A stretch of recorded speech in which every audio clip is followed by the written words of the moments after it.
Hello everyone, welcome to learning science. आज हम rectifier के बारे में पढ़ेंगे। तो देखते हैं कि रेक्टिफायर क्या होता है। सबसे पहले मैं कॉपी पर शॉर्ट फॉर्म में डेफिनेशन लिखूंगी, फिर उसके बाद हम बुक में देखेंगे। ठीक है, दो डायरेक्शन आपको याद रखना है, एक है वन डायरेक्शन और दूसरा है हमारा दूसरा डायरेक्शन। अब क्या होगा, रेक्टिफायर जो है वो एक डिवाइस है जो कि एक डायरेक्शन में लो रेजिस्टेंस प्रोवाइड करेगा और दूसरे डायरेक्शन में जब हम मूव करेंगे तो वो जो है हाई रेजिस्टेंस प्रोवाइड करेगा। रेजिस्टेंस मतलब रुकावट, आप मान सकते हो किस पर रुकावट, करंट पर। ठीक है, तो रेक्टिफायर में क्या होगा, करंट जब एक डायरेक्शन में मूव होगी तब उस पे कम रेजिस्टेंस होगा, वो आराम से जा सकता है। ठीक है, उसको रोकने वाला कोई नहीं होगा। एंड जब वो दूसरे डायरेक्शन में मूव करेगा तब हाई रेजिस्टेंस होगा, उस पर ब्लॉकेज होगी, उसको मूव करने नहीं दिया जाएगा। ठीक है, तो ऐसे आप मान सकते हो। तो ऐसे एक डिवाइस को हम रेक्टिफायर कहते हैं। ठीक है, एक डायरेक्शन में वो करंट को आसानी से जाने देगा, दूसरे डायरेक्शन में वो नहीं जाने देगा, या हाई रेजिस्टेंस बहुत ज्यादा रुकावट प्रोड्यूस करेगा। जब हम अल्टरनेटिंग करंट को, करंट दो टाइप्स का होता है आपको पता है, जब हम अल्टरनेटिंग करंट को डायरेक्ट करंट में चेंज करते हैं उस प्रोसेस को हम कहते हैं रेक्टिफिकेशन। तो रेक्टिफायर जो है वो एसी को डीसी में भी कन्वर्ट करता है। तो आप समझ गए होंगे रेक्टिफायर और रेक्टिफिकेशन को। नाउ हम बुक में देखेंगे। रेक्टिफायर में क्या लिखा है, rectification is the process, rectification जो है उस प्रोसेस को कहेंगे बाय विच अल्टरनेटिंग करंट और voltage is converted into direct current और वोल्टेज। जिस प्रोसेस में जो एसी है हमारा, या एवी अल्टरनेटिंग वोल्टेज भी हो सकता है, ठीक है, वो कन्वर्ट हो जाता है डायरेक्ट करंट या वोल्टेज में, तो उस प्रोसेस को हम क्या कहेंगे, रेक्टिफिकेशन कहेंगे, जिसमें अल्टरनेटिंग करंट या वोल्टेज डायरेक्ट करंट या वोल्टेज में कन्वर्ट होगा। Any electrical device offering a low resistance to the current in one direction and high resistance to the current in the opposite direction is called a rectifier. कोई भी electrical device, ठीक है, कोई भी electrical बिजली पर चलने वाला डिवाइस जो कि करंट को लो रेजिस्टेंस देगा एक डायरेक्शन में, दूसरे डायरेक्शन में हाई रेजिस्टेंस देगा, उसको हम कहेंगे रेक्टिफायर।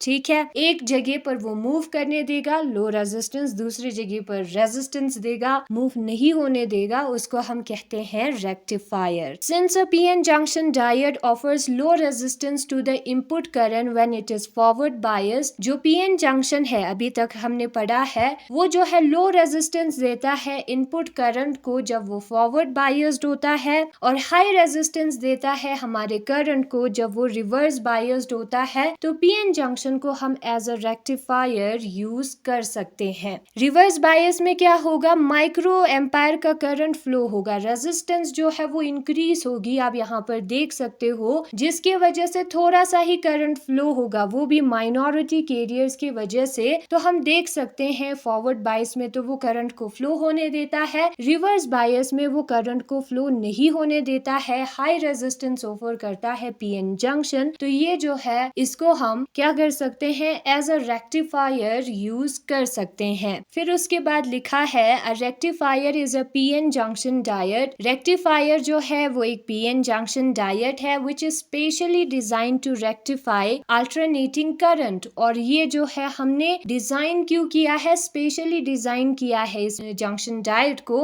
अल्टरनेटिंग करंट को रेक्टिफाई करने के लिए, अल्टरनेटिंग करंट को डायरेक्ट करंट में कन्वर्ट करने के लिए। It gives a very low resistance to the flow of current in one direction and a very high resistance in other direction। एक डायरेक्शन में वो करंट को फ्लो नहीं होने देता है, दूसरे डायरेक्शन में वो फ्लो होने देता है। एक को नहीं रोकता है लो रेजिस्टेंस, दूसरे को रोकता है हाई रेजिस्टेंस। ठीक है, रेक्टिफायर्स का जो स्विचिंग स्पीड है वो बहुत ही कम होता है, यानी कि ये जो है ज्यादा टाइम लेता है to obtain high impedance after switching from forward conduction state to reverse blocking state. Current को वो फ्लो होने दे रहा है, फॉरवर्ड कंडक्शन स्टेट में है, ठीक है ना। रोकना है, हाई इम्पीडियंस प्रोवाइड करना है, ब्लॉक करना है, तो इसमें कन्वर्ट होने में वो टाइम लेगा। ये लिखा है यहाँ पर, इसका स्विचिंग स्पीड लो होगी, एकदम से स्विच नहीं होता है, ज्यादा टाइम लेता है, ठीक है। लेकिन ये जो टाइम डिले है उसका लिटिल कंसिक्वेंस होता है जब हम 50 हर्ट्ज करंट को रेक्टिफाई करते हैं। जब हम 50 हर्ट्ज करंट को कंसिडर करते हैं तो उस वक्त ये जो टाइम डिले है वो मैटर नहीं करता है, उसका असर is of little consequence means उसका असर कम होगा, ठीक है। असर तो होगा लेकिन कम होगा।